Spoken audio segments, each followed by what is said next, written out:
7. The secret to self-control.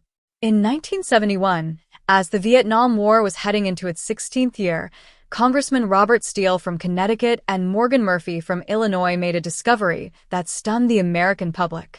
While visiting the troops, they had learned that over 15% of U.S. soldiers stationed there were heroin addicts. Follow-up research revealed that 35% of service members in Vietnam had tried heroin, and as many as 20% were addicted. The problem was even worse than they had initially thought. The discovery led to a flurry of activity in Washington, including the creation of the Special Action Office of Drug Abuse Prevention under President Nixon to promote prevention and rehabilitation and to track addicted service members when they returned home. Lee Robbins was one of the researchers in charge. In a finding that completely upended the accepted beliefs about addiction, Robbins found that when soldiers who had been heroin users returned home, only 5% of them became re-addicted within a year, and just 12% relapsed within 3 years. In other words, approximately 9 out of 10 soldiers who used heroin in Vietnam eliminated their addiction nearly overnight.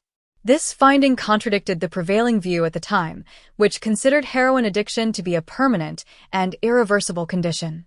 Instead, Robbins revealed that addictions could spontaneously dissolve if there was a radical change in the environment. In Vietnam, soldiers spent all day surrounded by cues triggering heroin use. It was easy to access. They were engulfed by the constant stress of war. They built friendships with fellow soldiers who were also heroin users, and they were thousands of miles from home. Once a soldier returned to the United States, though, he found himself in an environment devoid of those triggers. When the context changed, so did the habit. Compare this situation to that of a typical drug user. Someone becomes addicted at home or with friends, goes to a clinic to get clean, which is devoid of all the environmental stimuli that prompt their habit, then returns to their old neighborhood with all of their previous cues that caused them to get addicted in the first place. It's no wonder that usually you see numbers that are the exact opposite of those in the Vietnam study. Typically, 90% of heroin users become re-addicted once they return home from rehab. The Vietnam studies ran counter to many of our cultural beliefs about bad habits because it challenged the conventional association of unhealthy behavior as a moral weakness. If you're overweight, a smoker, or an addict, you've been told your entire life that it is because you lack self-control, maybe even that you're a bad person. The idea that a little bit of discipline would solve all our problems is deeply embedded in our culture. Recent research, however, shows something different. When scientists analyze people who appear to have tremendous self-control, it turns out those individuals aren't all that different from those who are struggling. Instead, disciplined people are better at structuring their lives in a way that does not require heroic willpower and self-control. In other words, they spend less time in tempting situations. The people with the best self-control are typically the ones who need to use it the least. It's easier to practice self-restraint when you don't have to use it very often. So, yes, perseverance, grit, and willpower are essential to success, but the way to improve these qualities is not by wishing you were a more disciplined person, but by creating a more disciplined environment. This counterintuitive idea makes even more sense once you understand what happens when a habit is formed in the brain.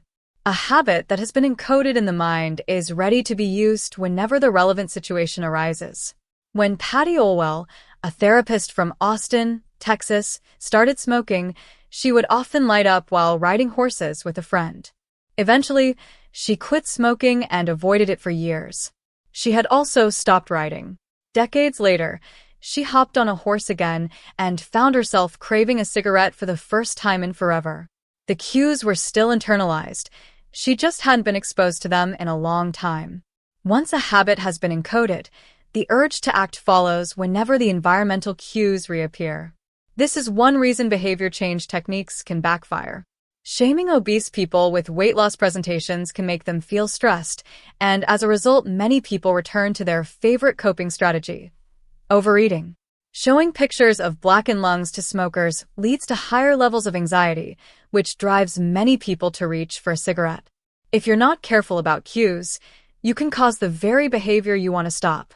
Bad habits are autocatalytic. The process feeds itself. They foster the feelings they try to numb. You feel bad, so you eat junk food. Because you eat junk food, you feel bad. Watching television makes you feel sluggish, so you watch more television because you don't have the energy to do anything else. Worrying about your health makes you feel anxious, which causes you to smoke to ease your anxiety, which makes your health even worse, and soon you're feeling more anxious. It's a downward spiral, a runaway train of bad habits. Researchers refer to this phenomenon as cue-induced wanting. An external trigger causes a compulsive craving to repeat a bad habit. Once you notice something, you begin to want it.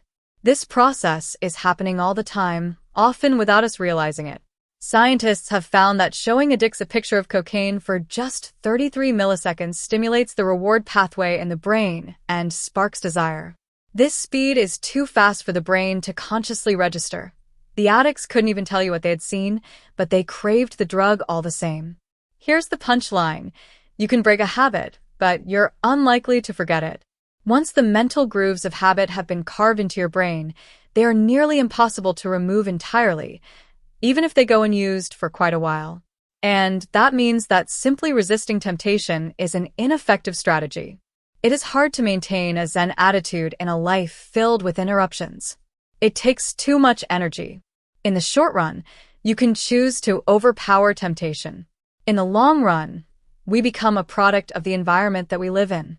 To put it bluntly, I have never seen someone consistently stick to positive habits in a negative environment.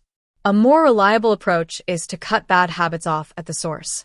One of the most practical ways to eliminate a bad habit is to reduce exposure to the cue that causes it. If you can't seem to get any work done, leave your phone in another room for a few hours. If you're continually feeling like you're not enough, stop following social media accounts that trigger jealousy and envy.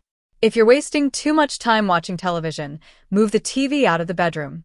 If you're spending too much money on electronics, quit reading reviews of the latest tech gear. If you're playing too many video games, unplug the console and put it in a closet after each use. This practice is an inversion of the first law of behavior change. Rather than make it obvious, you can make it invisible. I'm often surprised by how effective simple changes like these can be. Remove a single cue, and the entire habit often fades away. Self-control is a short-term strategy, not a long-term one. You may be able to resist temptation once or twice, but it's unlikely you can muster the willpower to override your desires every time. Instead of summoning a new dose of willpower whenever you want to do the right thing, your energy would be better spent optimizing your environment. This is the secret to self-control. Make the cues of your good habits obvious and the cues of your bad habits invisible. Chapter summary: the inversion of the first law of behavior change is make it invisible. Once a habit is formed, it is unlikely to be forgotten. People with high self-control tend to spend less time in tempting situations. It's easier to avoid temptation than resist it. One of the most practical ways to eliminate a bad habit is to reduce exposure to the cue that causes it. Self-control is a short-term strategy, not a long-term one. How to create a good habit: the first law. Make it obvious. 1.1. Fill out the habit scorecard. Write down your current habits to become aware of them. 1.2. Use implementation intentions. I will behavior at time in location. 1.3. Use habit stacking. After current habit, I will new habit. 1.4. Design your environment. Make the cues of good habits obvious and visible. The second law. Make it attractive. The third law. Make it easy. The fourth law. Make it satisfying. How to break a bad habit: inversion of the first law. Make it invisible. 1.5. Reduce exposure. Remove the cues of your bad habits from your environment. Inversion of the second law. Make it unattractive. Inversion of the third law. Make it difficult. Inversion of the fourth law. Make it unsatisfying. You can download a printable version of this habits cheat sheet at atomichabits.com/cheat sheet. The second law. Make it attractive.